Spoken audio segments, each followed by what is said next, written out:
I'm Maya Richardson, 32, and I've spent most of my life in the shadow of my older sister, Claire.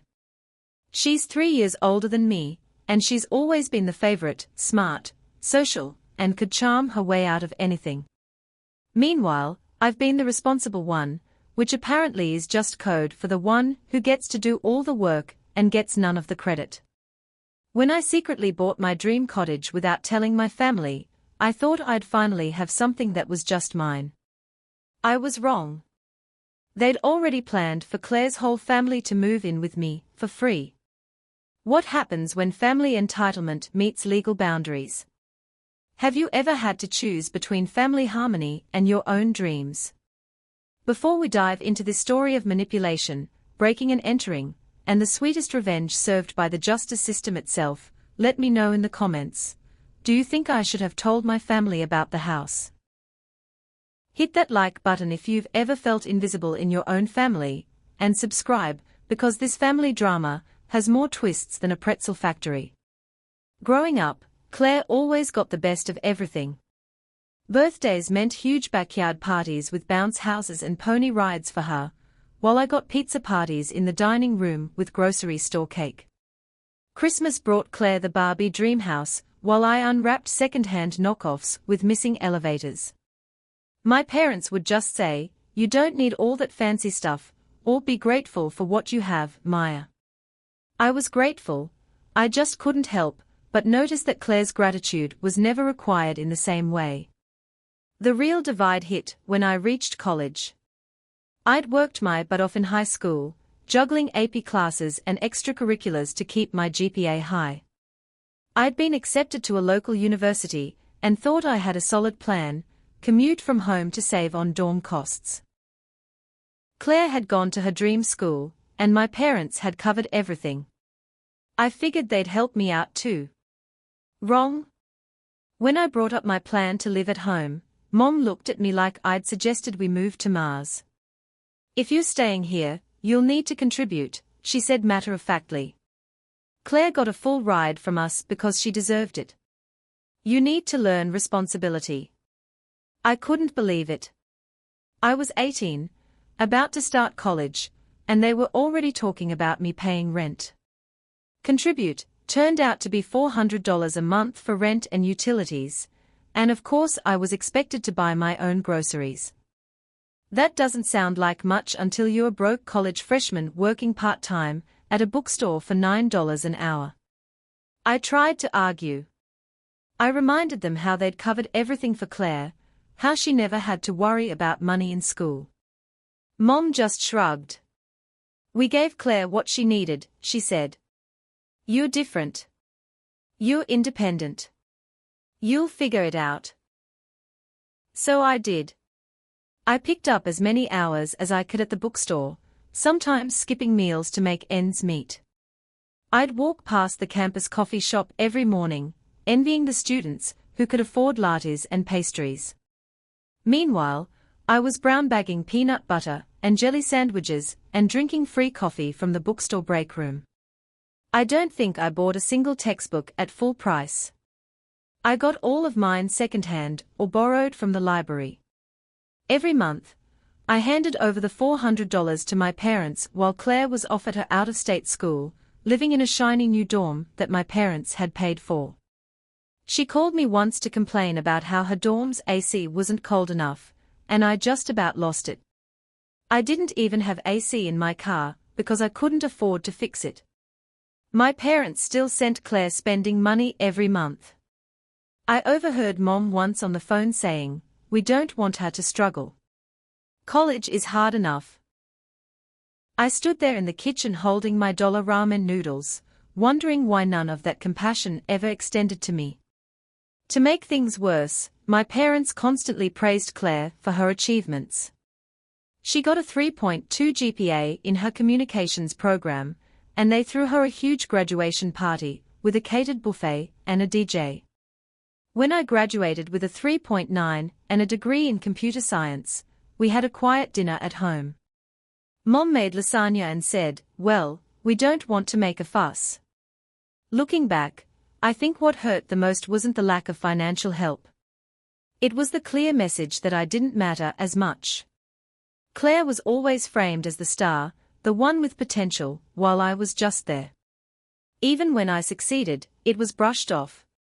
Maya's smart. She doesn't need help, they'd say. It was like being capable was a curse. After college, I moved out as soon as I could.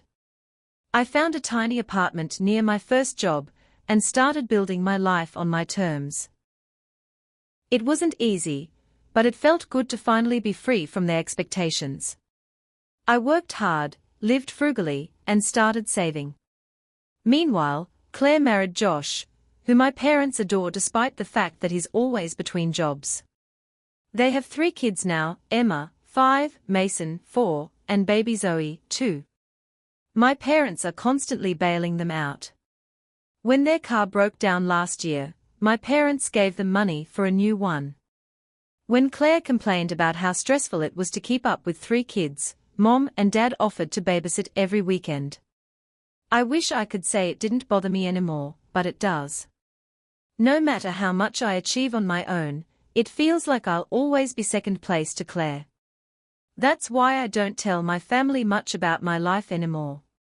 I know they wouldn't care. Not really. So I've been keeping this pretty low-key, but I recently decided it was time to start looking for a house.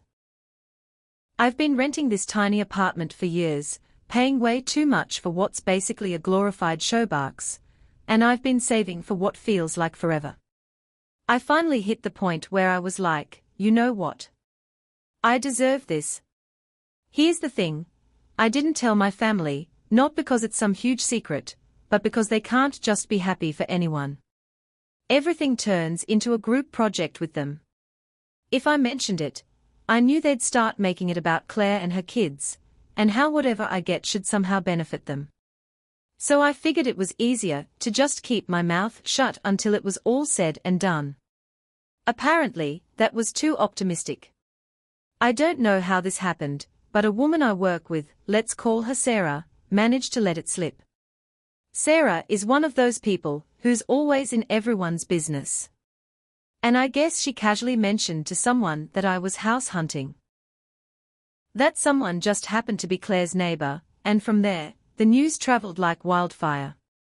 The joys of small world Texas. A few days later, my mom called me.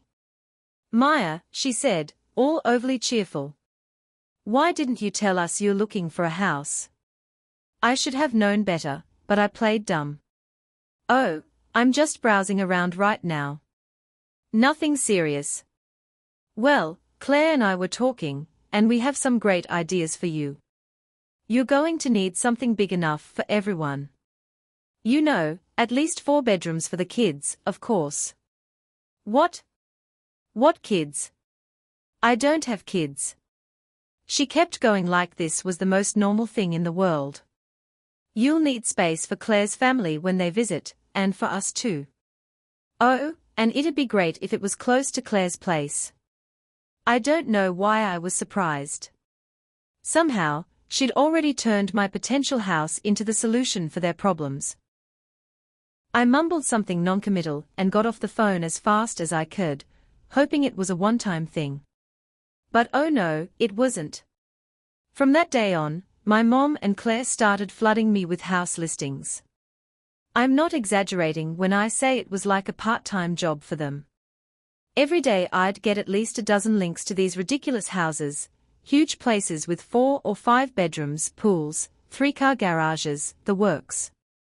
It was like they thought I was shopping for a reality show mansion. One day, Mom texted, "Did you see that one on Maple Street?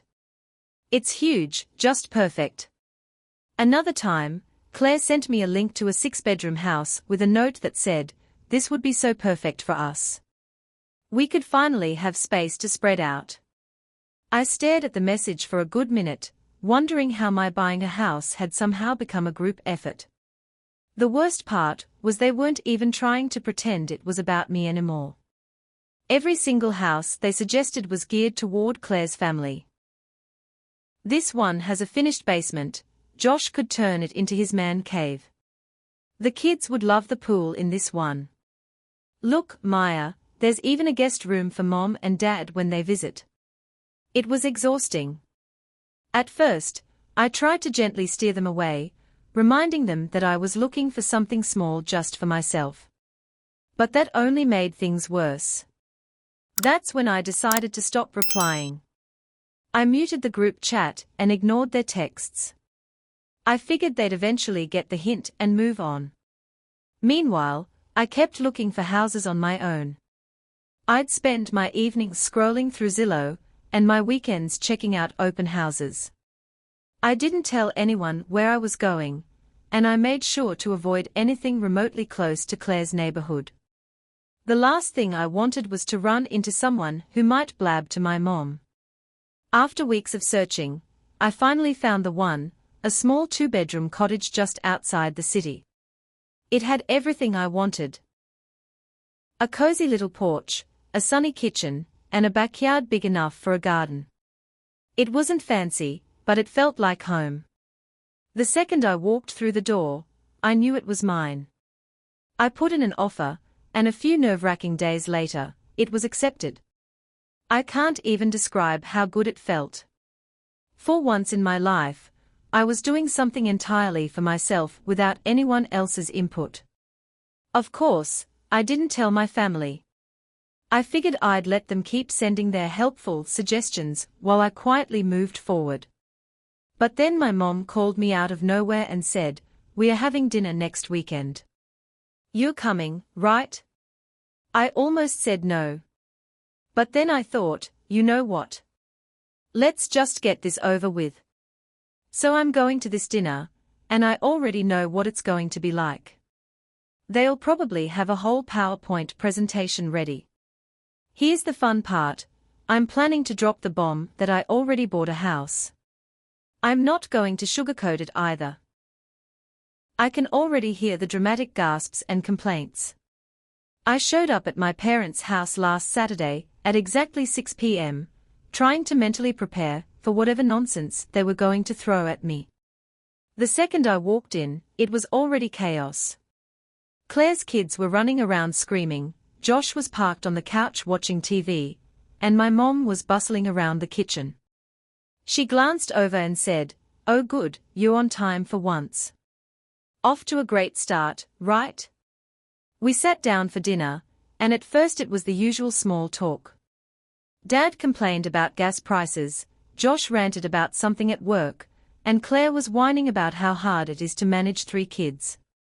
"Zoe keeps waking up in the middle of the night," she said, shoveling mashed potatoes onto her plate. "We are just so cramped.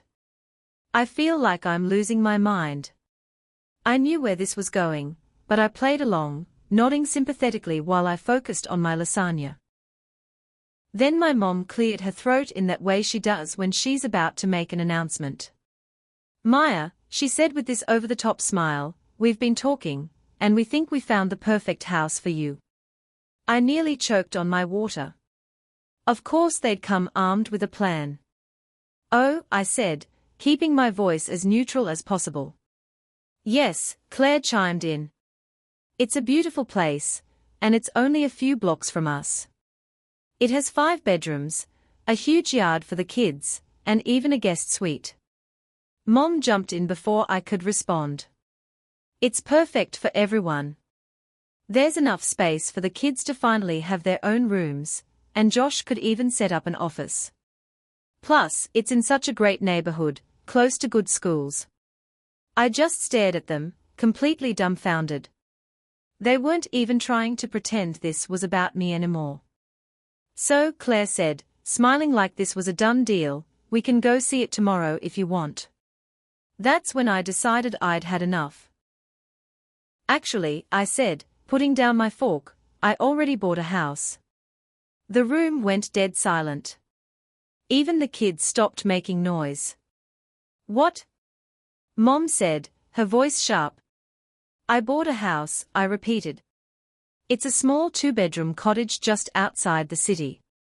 It's perfect for me." For a second, I thought maybe they'd be happy for me. Then Mom's face turned red, and Claire's jaw practically hit the floor. "A cottage? Claire finally said, her tone dripping with disbelief. How are we supposed to fit in a cottage? You're not, I said, because it's my house. I bought it for me. Mom jumped in before Claire could respond. Maya, how could you make such a big decision without consulting us? We've been working so hard to find the perfect place for you. No, I said, trying to keep my cool. You've been working hard to find the perfect place for Claire and her family. I didn't need your help. I knew what I wanted, and I bought it. Claire's voice got all high-pitched, like she was about to cry. But we need this, Maya. Do you know how hard it is for us in that tiny apartment? Emma and Mason have to share a room, and Zoe's crib is in our bedroom. It's not fair to the kids. I took a deep breath, trying not to snap. That's not my problem, Claire. I've worked hard to get to this point, and I'm not giving up my dream house to fix your situation. That's when Dad decided to chime in. He slammed his hand on the table and said, You're being selfish, Maya. Family is supposed to help each other. What's wrong with you? I stood up, my heart pounding. I'm not selfish. I'm finally standing up for myself. And if that makes me the bad guy in your eyes, so be it. The room exploded into chaos. Claire was crying, Mom was yelling about how she raised me better, and Dad was ranting about how disappointed he was. Josh just sat there shoving food into his mouth like none of this was happening. I grabbed my purse and headed for the door. Mom followed me, shouting, You can't just walk away from your family like this. I turned back and said, Watch me. Then I got in my car and drove home, shaking with a mix of anger and relief. I felt like I'd finally taken a stand, but now I was bracing for whatever fallout came next. The first text came from Claire that night. It was just a photo of her kids sitting on their couch surrounded by toys, with the caption, Look how cramped we are. Do you think this is fair to Emma and Mason? I didn't reply. What was I supposed to say? That it was somehow my fault her apartment was messy. That buying a house for myself had magically caused her kids to share a room. I put my phone on silent and went to bed, hoping she'd let it go. She didn't. The next day, I woke up to 5 missed calls from my mom and a string of texts from Claire. One said, You always think about yourself. I thought family mattered to you. Another said, Mom is so upset she couldn't even sleep last night. And then the pièce de résistance, You've changed, Maya. This isn't the sister I grew up with. Right, because the sister she grew up with was too busy being ignored to develop a backbone. I decided to ignore all of it and focus on work. But the texts didn't stop. Every few hours, my mom would chime in with her own gems, You're being so selfish, Maya. We are all disappointed in you. I hope you realize what you're doing to Claire's kids. You need to reconsider. It's not too late to sell the house and buy something better suited for the family. I muted both of them, but then they started leaving voicemails. It was the same guilt-ridden nonsense, but hearing their voices made it hit harder. Mom sounded genuinely angry. Claire sounded like she was on the verge of tears. And at one point, my dad called and yelled at me for 5 straight minutes about how I was tearing the family apart. It didn't stop there. A few days later, my aunt, who I hadn't spoken to in years, called me. She said, I heard about what's going on with Claire. Can't you find it in your heart to help? Family comes first, Maya. I had to laugh. This was the same aunt who barely acknowledged my existence growing up, and now she wanted to lecture me about family. I told her I wasn't discussing it and hung up. Next came the Facebook posts. Claire posted a photo of her kids squeezed together on their bunk bed with the caption, All they want is a little space to grow, but I guess some people think family isn't worth helping anymore. The comments were full of sympathy from her friends who had no idea what was actually going on. Stuff like You're such a great mom. Whoever's letting you down doesn't deserve you. And how could anyone leave you guys in that situation? I wanted to scream. She was making me out to be the villain, and I couldn't even defend myself without looking petty. So I stayed quiet and kept scrolling. But then my mom posted something on her own page. She shared a picture of my house, how she got it. I have no idea, with the caption, "It's so sad when someone forgets where they came from. Family sacrifices so much for you, and this is how they repay you." I blocked both of them immediately, but not before a coworker messaged me to ask what was going on. Apparently, Sarah, yes, that Sarah, had seen the post and was gossiping about it at work. Now half the office thought I'd abandoned my family to live in a mansion by myself. For the record, my house is just a cottage, not exactly lifestyles of the rich and famous. The stress was starting to get to me. Every time my phone buzzed, I felt a wave of anxiety. I stopped checking social media and avoided my inbox. Even when I was working, I couldn't focus because I was bracing myself for the next call or message. Things hit a new low when Claire showed up at my apartment one evening unannounced. I opened the door to find her standing there with Zoe on her hip and the other two kids in tow. She looked exhausted, and the kids were all crying or whining about something. "Maya," she said, her voice cracking, "we need to talk." I crossed my arms and stood in the doorway, blocking them from coming inside. "What do you want, Claire?" "Please," she said, tears in her eyes, "we don't have anywhere else to go. The landlord's raising our rent again, and we can't afford it. Just let us stay with you for a little while.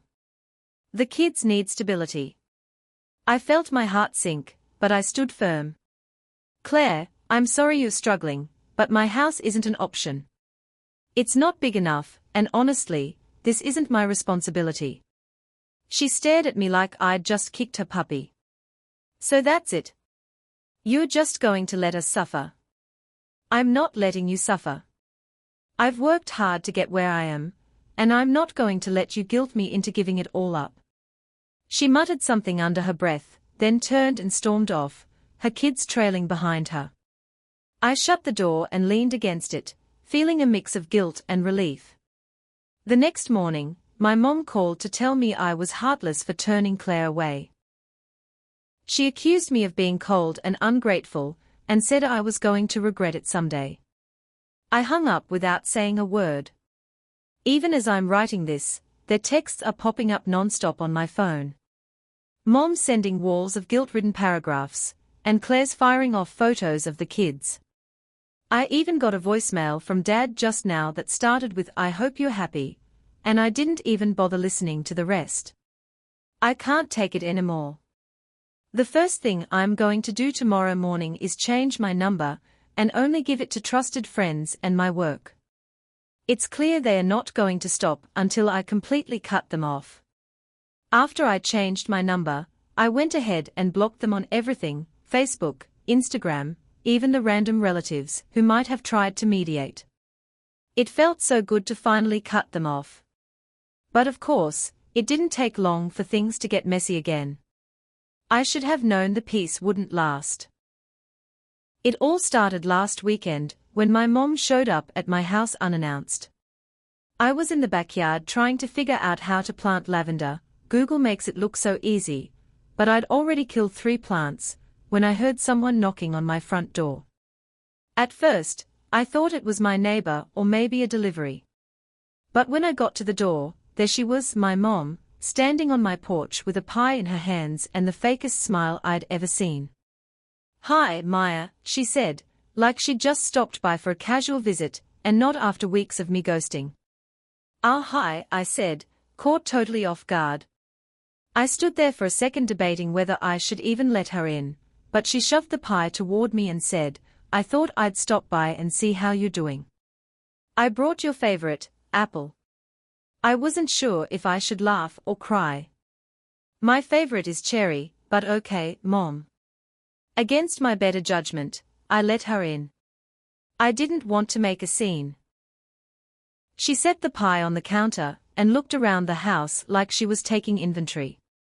"This is lovely, Maya," she said, running her hand along the back of a chair. "You've done a great job." I didn't know what to say, so I just mumbled a quick thanks and waited for her to get to the point. She sat down at my kitchen table and sighed dramatically. "I wanted to apologize," she started. "Things got a little heated, and I realize now that we were wrong to push you like that.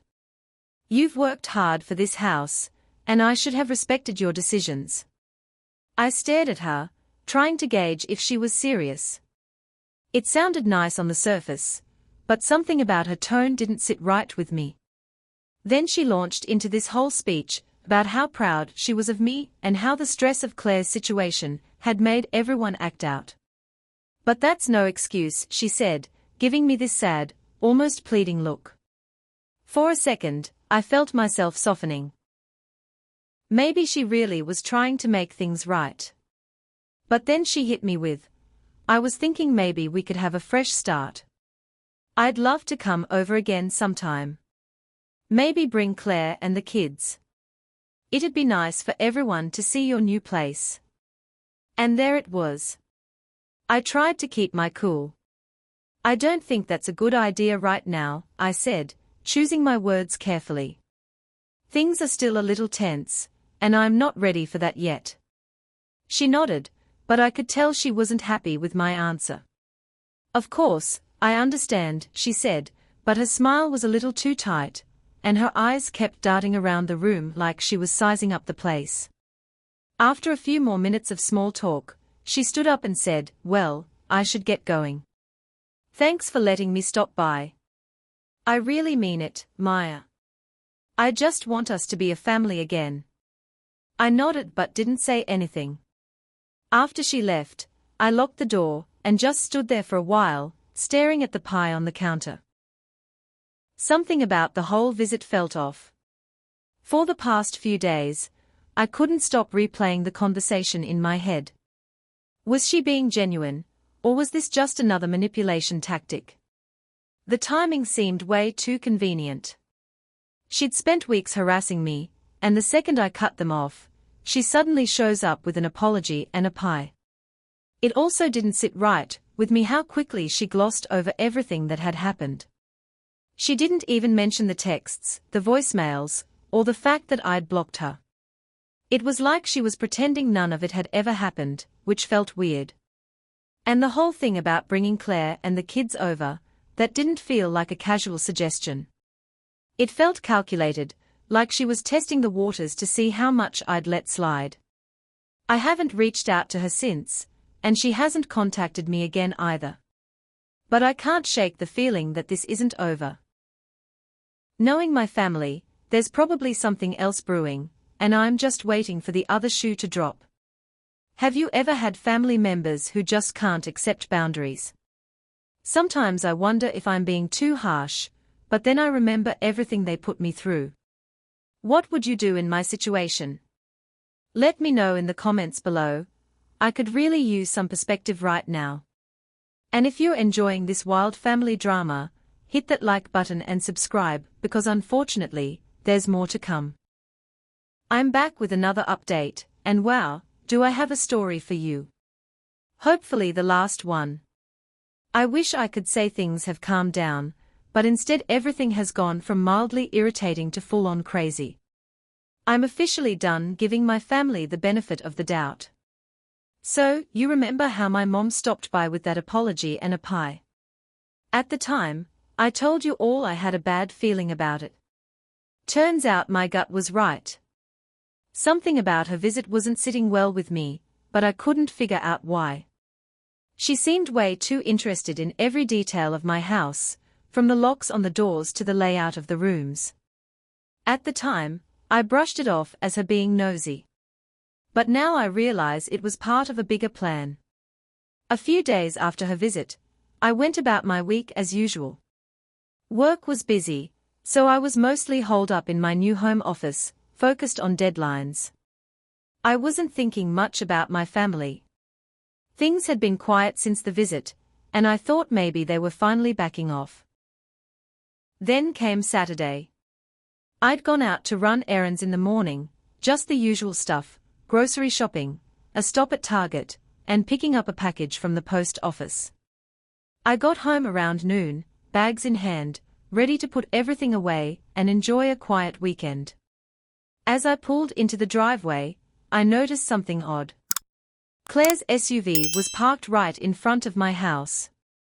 My heart immediately sank. I walked up to the door, fumbling with my keys, and that's when I heard voices inside. At first, I thought maybe I'd left a window open or my TV on, but as I stepped into the entryway, the realization hit me like a brick. Claire, Josh, and the kids were in my house. The scene inside was pure chaos. Emma and Mason were sprawled out on my couch, surrounded by snacks and toys that weren't even theirs. Zoe was toddling around the living room, chewing on one of my throw pillows like it was a teething ring. Josh was in the kitchen raiding my fridge. And Claire? She was in the sunroom rearranging my furniture like she was on HGTV. What the hell is going on? I blurted, my voice shaking with a mix of anger and disbelief. Claire looked up, completely unfazed. Oh, hey, Maya. We figured it'd be easier to just move in while you were out. I stared at her, trying to process what she'd just said. Move in? Are you serious? She rolled her eyes like I was the one being unreasonable. Mom gave us the key. She said it'd be fine. I felt like I was going to explode. Mom gave you what key? The spare key, she said, gesturing toward the kitchen counter where I'd left it during Mom's visit. We really needed the space, and your house is perfect for us. It could have been bigger if you'd listened to us, but it'll do. And Josh can finally have an office. Get out, I said, my voice dangerously calm. Maya, don't be like that, Josh chimed in, leaning against my fridge with a sandwich. You're single. You don't need all this space. This house makes way more sense for us. I couldn't believe what I was hearing. They were talking about my house like it was just another one of my parents' handouts for Claire. Get out of my house, I repeated, louder this time. Claire scoffed. We're family, Maya. Stop being so dramatic. We've already started settling in, and the kids love it here. It's not like you're using all this space anyway. I didn't even know how to respond. I was so angry, I could barely think straight.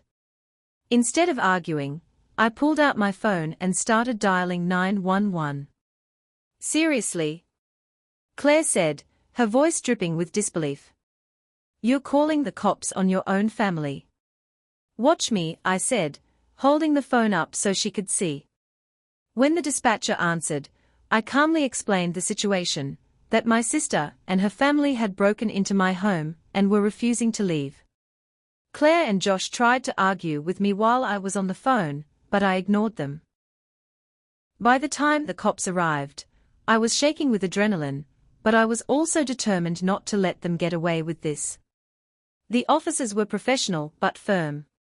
They asked Claire and Josh to explain why they were in the house, and their story was as ridiculous as you'd expect. We're family, Claire said, as if that was a valid legal defense. Josh kept going on about how I had plenty of space, and how it was the right thing to do. The officers weren't having it. They told Claire and Josh that they were trespassing, and that they needed to leave immediately. Claire started crying, saying she didn't know it was a big deal, and Josh muttered something about how I was being selfish. I stayed silent through the whole thing, letting the cops handle it. It was honestly satisfying to watch Claire and Josh pack up their stuff, including the snacks they'd raided from my pantry, and shuffle out the door. After they left, one of the officers pulled me aside and asked if I wanted to press charges. I thought about it for a moment, but honestly, I just wanted them gone. I told the officer I didn't want to press charges, as long as they stayed away from my property. He nodded and said they'd file a report in case anything else happened. Once they were gone, I locked the door and just stood there for a while, taking it all in. My house felt different now, violated almost.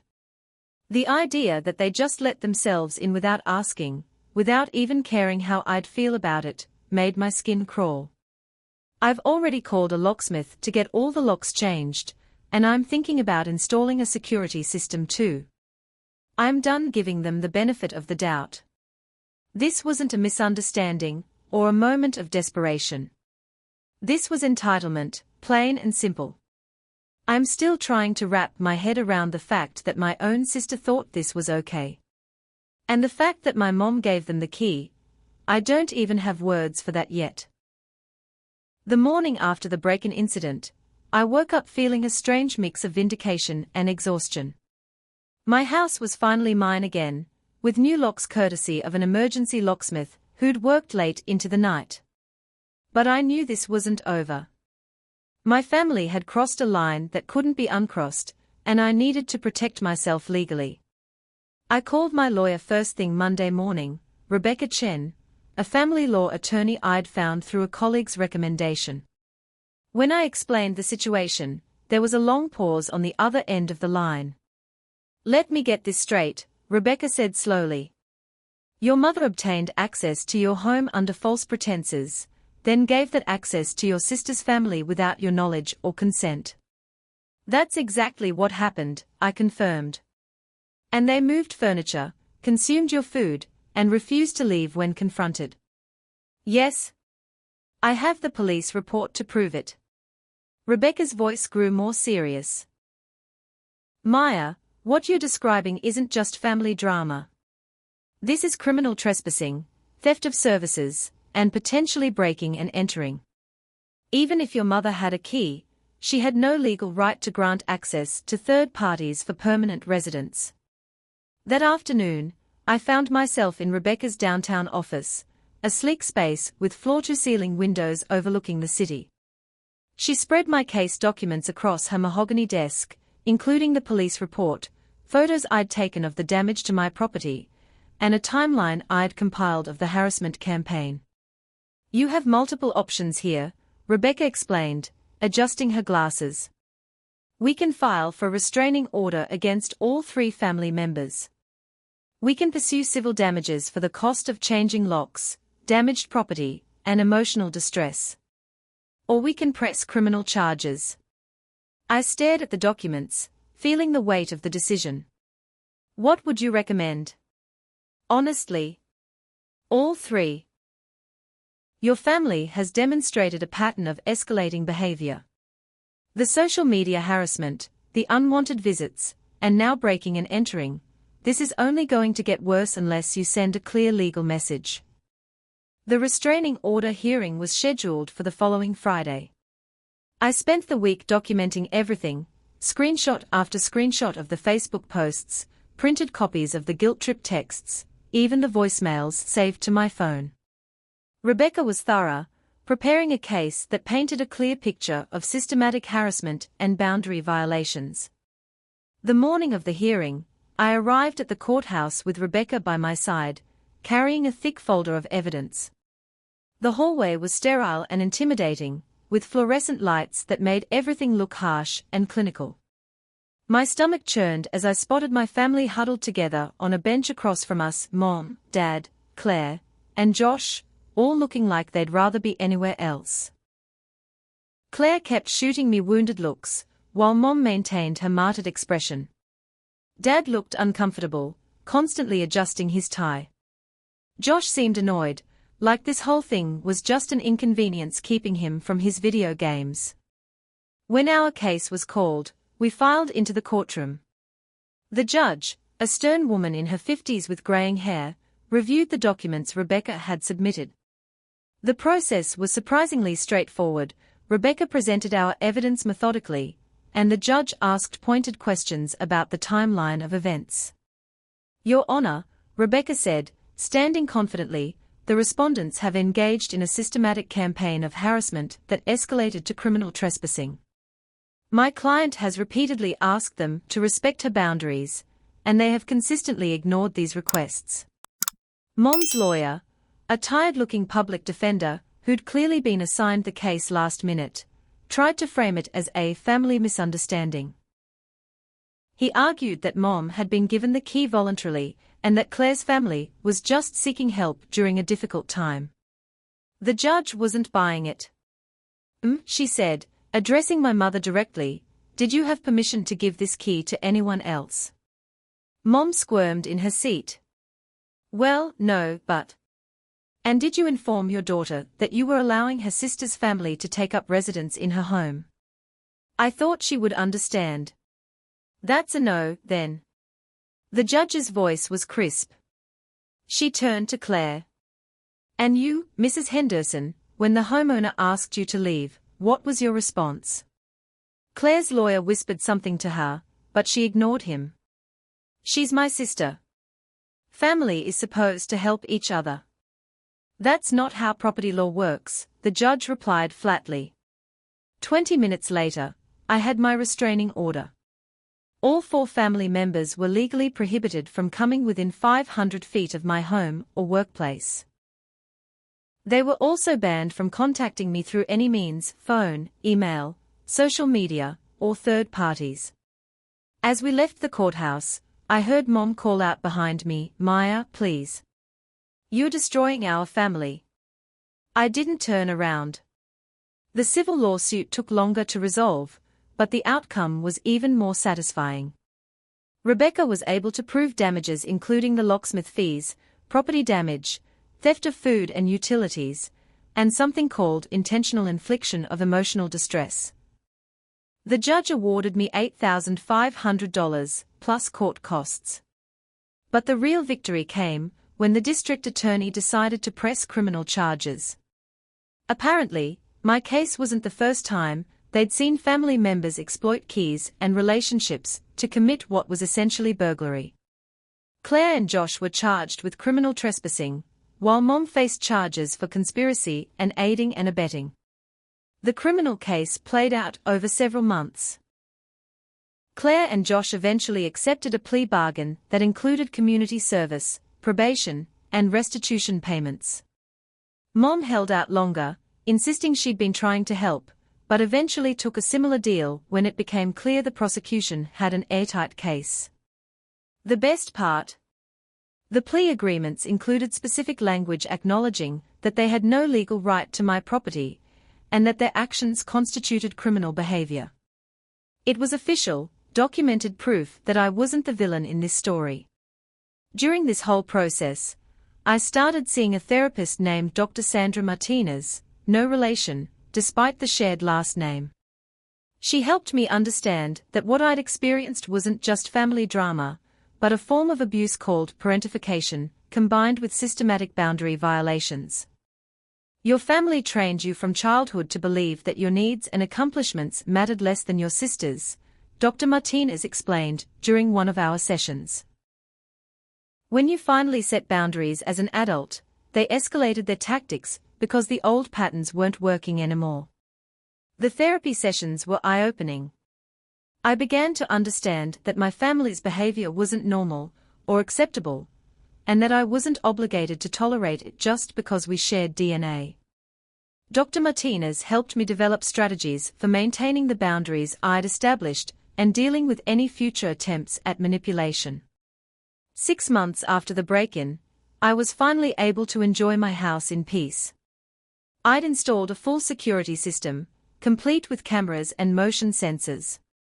My garden was thriving, I'd finally figured out the lavender situation, and I'd even started hosting small dinner parties for my real friends. The restraining order was set to expire after 2 years, but so far, my family had complied.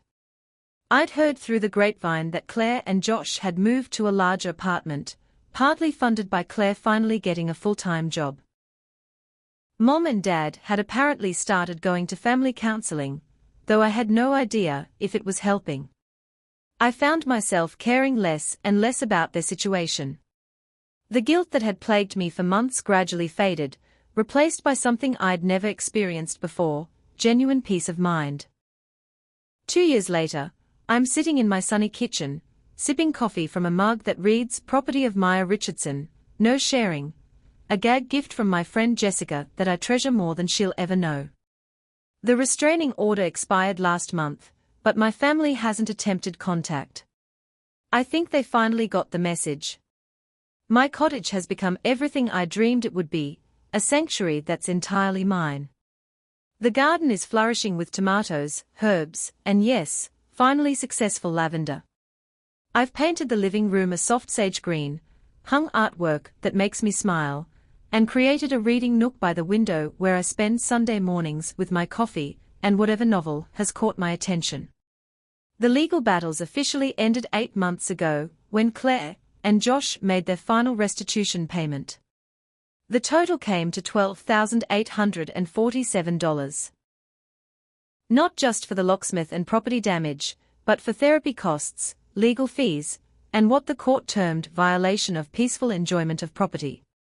Every check that arrived felt like a small victory, a concrete acknowledgement that what they'd done was wrong. Dr. Martinez and I have shifted from weekly sessions to monthly check-ins. She helped me understand that family dysfunction often follows predictable patterns, and that my experience wasn't unique. Many families have a designated scapegoat, she explained. The person who's expected to be responsible, self-sufficient, and endlessly giving while receiving minimal support in return. The most surprising development has been the relationships I've built since cutting ties with my biological family. My co-workers have become genuine friends, the kind who remember your birthday and check in when you're sick. I've joined a hiking group that meets every Saturday morning, and I've started volunteering at a local financial literacy nonprofit, teaching young adults about budgeting and home ownership. Last month, I got a promotion to senior systems analyst, which came with a substantial raise and the option to work remotely 2 days a week. For the first time in my life, I celebrated a professional achievement without the bitter aftertaste of wondering why my family didn't care. Instead, I threw a small party in my backyard, surrounded by people who genuinely wanted to celebrate my success. The promotion raise allowed me to pay off my mortgage early, something I'd been aggressively working toward since the legal drama ended. There's something deeply satisfying about owning this space completely, knowing that no one can take it away or demand access to it. I've also started dating, which feels strange and wonderful after years of focusing solely on survival and success. There's a guy named David from my hiking group, a teacher who makes me laugh and respects my boundaries without me having to explain or defend them. We are taking things slowly, but for the first time, I'm in a relationship where I don't feel like I have to prove my worth or manage someone else's emotions. The house itself has evolved too. I've converted the second bedroom into a proper home office, complete with a standing desk and plants that somehow don't die under my care. The guest bathroom got a makeover with subway tiles and fixtures I picked out myself, without anyone's input or criticism. Every change reflects my taste, my budget, my timeline. Sometimes I think about my family, usually when I'm doing something mundane like grocery shopping or working in the garden. I wonder if Claire learned anything from the experience, if my parents ever acknowledged their role in creating such a toxic dynamic. But these thoughts no longer come with anger or pain. They are more like distant curiosity about strangers I used to know. The irony isn't lost on me that I'm happier, as an orphan, than I ever was as a daughter and sister. The family I was born into taught me that love was conditional, that my value was measured by my usefulness to others. The life I've built since teaches me something different every day, that I'm worthy of respect, that my dreams matter, that saying no isn't selfish but necessary. I've kept all the legal documents in a file folder labeled evidence of my worth, the restraining order, the court judgment, even the police report from that chaotic Saturday. Not because I expect to need them again, but because they represent something important, proof that I stood up for myself when it mattered most. The cottage has a second bedroom that I could rent out for extra income, but I've chosen to keep it as a craft room and library. It's a space entirely devoted to my hobbies and interests. Quilting, reading, learning watercolor painting. Sometimes I sit in that room and marvel at the luxury of space that serves no one's needs but mine. Last week, I drove past my parents' house on the way to a friend's birthday party. The yard looked unkempt, and Dad's truck had a dent in the front bumper that I'm sure they can't afford to fix. For a split second, I felt the old tug of responsibility, the ingrained impulse to offer help, to swoop in and solve their problems. But the feeling passed quickly, replaced by something healthier, compassion without obligation. I've learned that loving someone doesn't mean accepting their dysfunction. It doesn't mean sacrificing your well-being for their comfort. Real love respects boundaries, celebrates successes, and supports growth. The people in my life now understand these principles. My family never did. Family karma isn't about waiting for the universe to balance the scales, it's about creating consequences that teach respect. Looking back, I realize the real victory wasn't the legal judgments, or the money I recovered. It was learning to value myself enough to demand better treatment, even from the people who were supposed to love me unconditionally. Have you ever had to choose between family peace and personal dignity? What would you have done when you found strangers living in your house? Sometimes the hardest boundaries to set are with the people who raised us to believe we don't deserve any boundaries at all. If this story resonated with you, please share it with someone who might need to hear that their dreams and boundaries matter too. Hit that like button if you believe that family relationships should be based on mutual respect, not obligation. And don't forget to subscribe for more stories about finding strength in the most challenging family situations. Remember, you don't owe anyone access to your space, your resources, or your peace of mind, not even family. Sometimes the most loving thing you can do is teach people how they should treat you, legal documents and all. What's your take on family loyalty versus personal boundaries? Have you ever had to go to extremes to protect what's yours? Drop your thoughts in the comments below. I read every single one. Until next time, keep building the life you deserve, one boundary at a time.